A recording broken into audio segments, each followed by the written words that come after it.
Have you ever wondered why, even long after you've gone silent, he still scrolls through your old messages at 2 a.m., heart beating faster when your name flickers in his mind like a forbidden flame?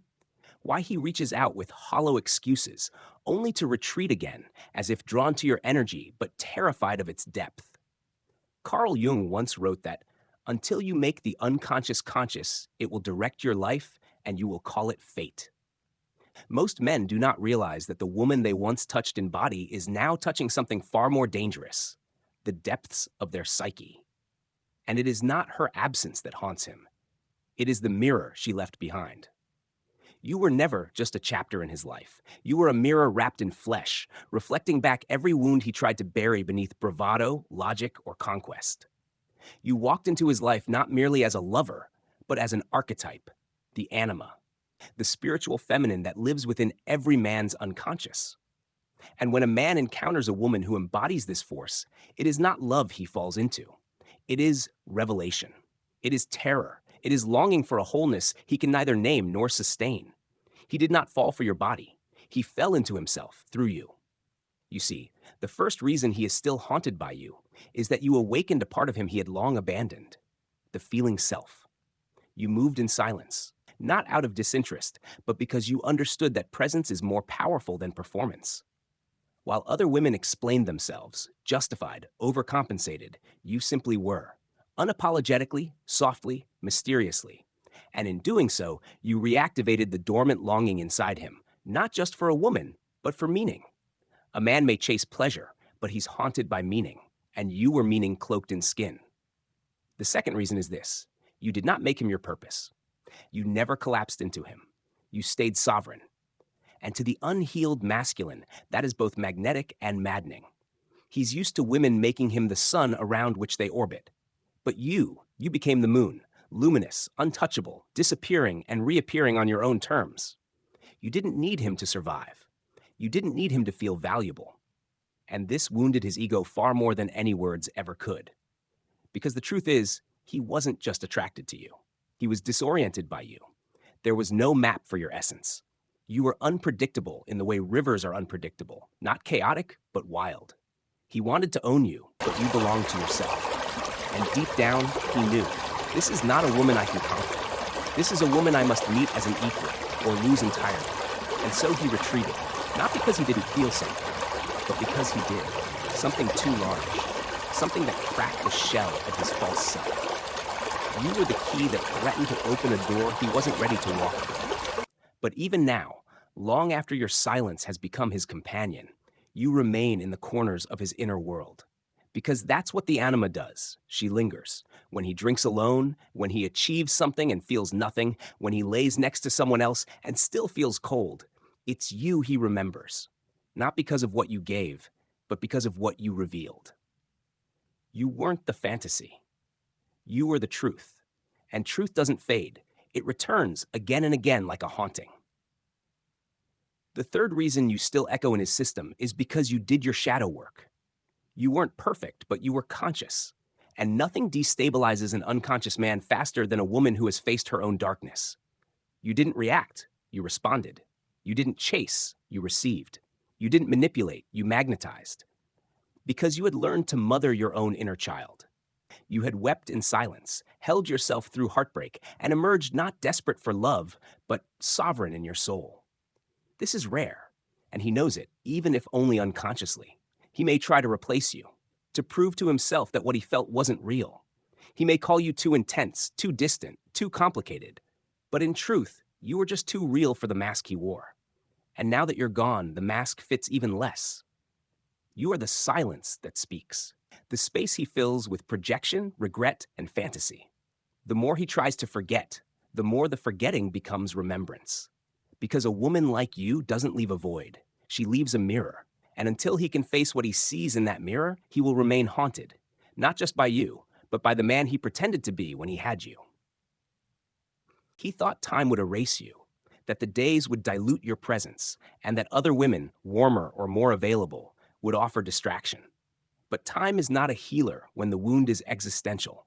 Time only sharpens the ache when a man has glimpsed something eternal and failed to hold it. That is the fourth unspoken reason. You weren't just a person to him, you were a portal. You didn't play the role of the woman. You were woman. Not in the performative sense, but in the archetypal sense. You carried the timeless energy of the divine feminine, chaos and calm, tenderness and fire, softness laced with steel. And in the core of every man, there is an ancient hunger for this, a hunger for the archetype that promises not safety, but transformation. But transformation demands death, not physical death, but ego death. And this is what he couldn't do, because to love you fully would have required the death of his illusions. The illusion that he could control love, that he could remain emotionally untouchable, that he could take without offering his soul in return. You, by your mere presence, asked him to rise, not by demand, but by reflection. And his fear wasn't that you would reject him, it was that you saw him, in ways even he couldn't articulate. You saw the boy behind the bravado, the unspoken grief behind the arrogance, the tremble behind the mask of certainty. And you did not try to fix him. You didn't play the savior. You simply stood still in the face of it all, as if to say, you are already enough, if only you would meet yourself. This is what haunts him most, that you required no version of him other than his most honest one, and that he couldn't offer it. Carl Jung understood that the psyche is not linear, not logical. It is mythic. And in the myth of every man's life, there appears at least once a woman who does not flatter his ego but wounds it, divinely, poetically, in order to awaken his soul. That woman, if she is conscious, knows she was never meant to stay. Her presence is not a reward, it is an invitation. And most men are not ready to walk through that door. He knows now, somewhere deep in his unconscious, that you were never his to lose. Because you were never his possession. You were his moment of truth. And while truth can be buried, it cannot be destroyed. The fifth reason he remains haunted is perhaps the most cruel and beautiful of all. You didn't close the loop. You didn't scream. You didn't beg for answers. You didn't demand closure or clarity or confessions. You left with dignity, not silence as punishment, but silence as sovereignty. You disappeared like the moon at dawn, not gone, just beyond reach. And that mystery, that lack of resolution, is now his constant companion. Human beings crave meaning. Men, especially those who have lived in their heads, crave control over meaning. But when a woman exits without theatrics, without chaos, without trying to win, it leaves a vacuum no logic can fill. He will create narratives. He will blame you or himself or timing. But deep down he knows, your silence is not emptiness. It is sacred. It is the sound of a woman who knows her worth. There is nothing more haunting to a man than the memory of a woman who was whole before him, whole with him, and whole after him. Because this kind of woman becomes less a person and more a symbol of the life he could have lived, the man he could have become, the depth he could have entered. In quiet moments, when the noise of the world recedes, you return. In dreams, in scent, in songs that were never yours but now inexplicably sting. You return, not as a ghost, but as a reminder that intimacy without self-awareness is always doomed to unravel.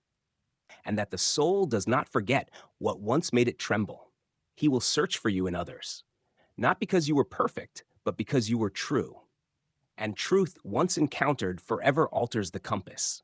You didn't haunt him with what you gave. You haunt him with what he wasn't ready to receive. He may appear unbothered. He may laugh loudly, perform confidence, fill his days with distractions and new bodies, all in an effort to prove to himself more than to anyone else that you were just another chapter. But deep within the architecture of his psyche, something was rearranged. You were not a storm that passed. You were tectonic. And here's the paradox he cannot escape. It wasn't your presence that bound him. It was your absence. You see, most men are trained to notice only what they can possess. But you were presence without possession, depth without demand, passion without performance. He couldn't hold you because you didn't shrink to be held. And that is what lingers. Not the loss of you, but the realization that you never needed him to feel complete, and yet he still craved your gaze as if it were oxygen.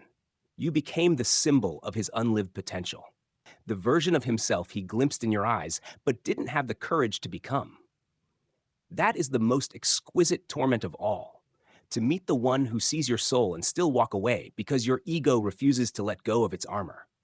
Jung said, people will do anything, no matter how absurd, to avoid facing their own souls.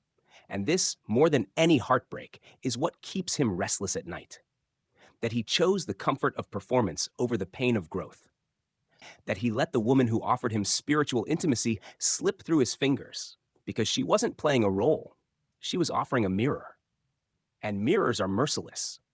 What haunts him is not the relationship that ended. It's the realization that you were never asking for his perfection, only his presence. But presence demands vulnerability, and vulnerability demands the death of the false masculine. He wanted to be admired. You wanted him to be whole. That is not the same thing. And so he runs, not from you, but from the confrontation you represented. You made him feel things he couldn't categorize: longing, fear, awe, surrender. You reminded him of his mother and his muse, his ache and his answer. But he mistook your depth for danger because the ego cannot survive where the soul begins to speak. You were a question he didn't know how to answer, and that's why he's still haunted. Because the question lingers long after the woman is gone. He may date another. He may even love another. But he will never forget you, not in the primal sense. Because forgetting requires closure, and there was no neat ending here. Only open space. Only the soft echo of what if in a room filled with shadows. This is how the feminine haunts the masculine when she embodies both grace and gravity. She doesn't scream or plead or prove. She simply exists, deeply, mysteriously, without justification. And in doing so, she invokes the soul. There's something ancient in that kind of presence, something mythic. You were not just a woman. You were the axis around which his illusions began to spin and shatter. And now, even in your absence, you are everywhere. In his dreams, in the timing of his regrets, in the silence between songs. Because a woman who knows herself doesn't just leave a man, she confronts the boy in him who never learned how to stay. And unless he does the work, the real work, he will continue to replay your imprint in every future love. He will keep trying to forget, only to find you more alive in the forgetting. There is no remedy for the haunting of a conscious woman, only the medicine of awakening. And that's what he fears most, that to stop being haunted, he would have to become the man worthy of the mirror you held up. And that means doing what he has always avoided: feeling, facing, becoming. In some distant part of his being, he knows you were not punishment, you were initiation. The haunting is not a curse, it's a calling. There are moments, rare, quiet moments, when the noise dims and he finally feels it, the emptiness he mistook for freedom. It seeps in during the stillness, between successes that feel hollow, in the bed warmed by someone who doesn't know how he used to breathe your name. It strikes when he catches a glimpse of a woman who walks like you, not in body, but in energy, unbothered, whole. And it guts him, not because he wants to return to you, but because he knows he couldn't survive it. He never learned how to hold a woman who holds herself. That's the tragedy. You weren't asking for a rescuer. You weren't begging to be understood. You stood in your own inner sanctum, sovereign and silent, and whispered, "If you're ready to meet yourself, step forward. If not, step aside." And he stepped aside. Because the truth is, a woman in her power doesn't just intimidate, she reveals. She reveals the cowardice behind control, the fragility behind domination, the illusion behind pride. You were not his mirror to admire. You were his mirror to transform. And there's nothing more terrifying to the unready man than transformation, especially the kind that doesn't cater to his ego. He was haunted the moment he realized he couldn't manipulate your presence. He could not mold you, bend you, or make you smaller to soothe his insecurity. You loved, yes, deeply, fully, fearlessly, but not blindly. Your love had teeth, boundaries, silence. You loved him in the way sacred things love, without clinging, without collapsing, without compromising the core. That kind of love becomes legend in the male psyche. Not a sweet story, but a mythic ache. It becomes the template for everything he didn't become. And that's why no replacement ever fully satisfies. Because the hunger wasn't for your body, it was for your mirror. The ache was never just about you. It was about who he was meant to be in your presence, and wasn't.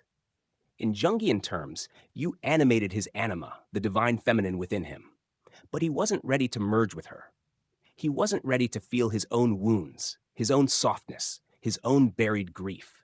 You, as a living embodiment of the feminine, became the channel through which those buried feelings surged. And instead of facing them, he blamed you for awakening them. This is the unconscious cruelty of a man at war with his shadow. He will destroy the woman who stirs his soul because he cannot destroy the parts of himself he hasn't yet integrated. And you, in your stillness, your quiet refusal to betray yourself, became unbearable. Not because you were wrong, but because you were right. You became the flame, and he was all dry wood. What does a man do with that kind of fire? He runs, he distracts, he numbs. And yet, he returns in memory, in fantasy, in late-night solitude, to the woman who never needed to scream to be heard. Because your silence didn't punish, it purified. And it forced him to listen not to you, but to himself, to the part of him that knows what he lost, not the idea, but the opportunity, to meet himself, to break the mask, to begin. But here's what he didn't understand, what so many never do. A woman like you does not leave as an act of revenge. She leaves as an act of reverence. For herself, for her peace, for the sacredness of her time. You didn't walk away to hurt him. You walked away because staying would have hurt you. And now, in every quiet hour, in every unsent message, in every version of a life where he almost grew, you are there. Not as punishment, as prophecy. Because he knows now what he didn't have the language for then. That a woman who has danced with her own darkness cannot be kept by a man afraid of his own. And until he learns to dance too, he will keep spinning in the memory of the one who could have been his partner. Not in fantasy, but in fire. There is no deadline on this kind of haunting. It does not fade like lust or dim like novelty. This isn't about missing a woman. This is about missing an awakening. The kind of love that didn't just touch his body, but cracked the shell around his soul and whispered, "You are more than what you pretend to be." This is the heartbreak of the uninitiated man. Not heartbreak by rejection, but heartbreak by revelation. You didn't withhold love. You were love. Patient, clear-eyed, uncompromising. You didn't demand he become more. You believed he already was. And that belief, the purity of it, was the most frightening thing he had ever encountered, because deep down, he didn't believe in himself. So when your gaze lingered, not to assess or judge, but simply to see, he flinched. Because when a woman sees into a man without illusion, she either becomes the goddess he rises to meet or the ghost he runs from forever. Carl Jung called it projection withdrawal, when the illusion shatters and the raw truth is too much for the ego to hold. He projected onto you everything he needed, a mother to soothe, a lover to admire him, a fantasy to control. But you were not the projection. You were the interruption, the sacred glitch in his system. And when the projections fell away, all that remained was you and his own unfinished work. That is the source of the haunting. The unrelenting knowing that someone once offered him the doorway, and he stood paralyzed at the threshold. And you didn't wait. This is the part that turns in his mind at night like a blade. You didn't try to save him. You didn't fight for his potential. You didn't collapse yourself into a project, because you knew something he did not, that when a woman betrays herself to earn a man's love, she loses both. So you walked, with grace, with silence, with terrifying certainty. And that, more than anything, broke him. Not because it was cruel, but because it was sacred. You taught him that the feminine does not beg. The feminine invites, and once that invitation is declined, she closes the gates. Not with anger, but with honor. Because she knows, when a man rejects her wholeness, he's not rejecting her, he's rejecting himself. So now he tells himself stories, that you were too much, too mysterious, too independent, too quiet, too intense. But none of these are the truth. The truth is simple. You were ready, and he was not. And now, even if he returns with flowers, apologies, more self-awareness, the gate no longer opens. Because the woman he once knew no longer exists. She has transmuted. She has gone deeper into her own becoming. And the version of you who once loved him does not live here anymore. That's the most terrifying realization of all. That you can miss a woman and never be able to find her again. Because you didn't just walk away from him. You walked toward you. This is what he can't forgive, not in you, but in himself. That he let the only woman who didn't need him choose him, slip away. And still you haunt him, because in a world full of noise, you were silence. In a world full of craving, you were wholeness. In a world full of masks, you were truth. And truth, once touched, leaves a mark. He will learn one day, maybe through loss, maybe through growth, that the haunting wasn't your punishment. It was your blessing. a slow burn that illuminates the parts of himself he tried to abandon, the parts that only love could ever resurrect. But by then, you will have become a woman who no longer waits for others to meet her at her depth. You will have walked further into your wildness, your wisdom, your wordless knowing. He may still see you in others. He may still feel you in his chest like a missing rib, but he will never hold you the same way again, because you were never his to hold. You were a lesson wrapped in lightning, and the lightning has passed. And now the haunting becomes less about you and more about what he failed to become in your presence. Because time does not always heal. Sometimes time reveals. And with every passing year, every encounter that fails to reach the soul, he comes closer to understanding that what he lost was not just a woman, but a mirror to the man he was meant to become. That's the paradox of deep feminine energy. It offers not security, but initiation, not comfort, but awakening. It will not soothe the man who seeks to remain asleep, but it will call forth the man buried beneath layers of pride, fear, and avoidance, the man who has yet to meet his own soul in full. You weren't a test, you were an invitation to evolve, to feel, to face, to love without possession, to hold without control, to release without bitterness, to receive without fear. But most men conditioned by conquest have no language for this kind of love. So he turned away. But in turning away, he marked himself forever. Because real feminine presence, conscious, boundaried, embodied, becomes a seed buried in the soil of a man's unconscious. And seeds do not die. They wait. They wait for rain. They wait for reckoning. And if he's lucky, if he stops running, if he sits still long enough to hear his own heartbeat echoing in the space you once filled, he may finally begin to grow. Not to win you back, but to become the man who could have met you. That is the true haunting. Not you, but the memory of your mirror and what it asked of him. And you? You are no longer waiting in the wings of his potential. You are walking the path of your own becoming. You are deeper now, wiser, wilder. You have transmuted ache into art, silence into sovereignty. You have loved and let go, not out of weakness, but out of clarity. You know now that your love was never too much. It was simply too pure for a man still clinging to performance. You know now that your softness was never a weakness. It was a portal. You know now that your absence is not a void. It is a mirror, one he must eventually face alone. And when he does, it won't be you he's chasing. It will be the version of himself you saw before he was ready to believe in it. But by then, you will have long since released the ghost of him. Not because you stopped loving, but because you started choosing. Not because you closed your heart, but because you opened your eyes. You have become the woman who no longer waits to be understood, chosen, or claimed. You have become the woman who no longer performs for love or bleeds for connection. You have become the woman who, when the mirror is not met, simply turns and walks deeper into her own becoming. And that is what haunts him most. Because now he knows, the woman who knows her worth doesn't chase, she chooses.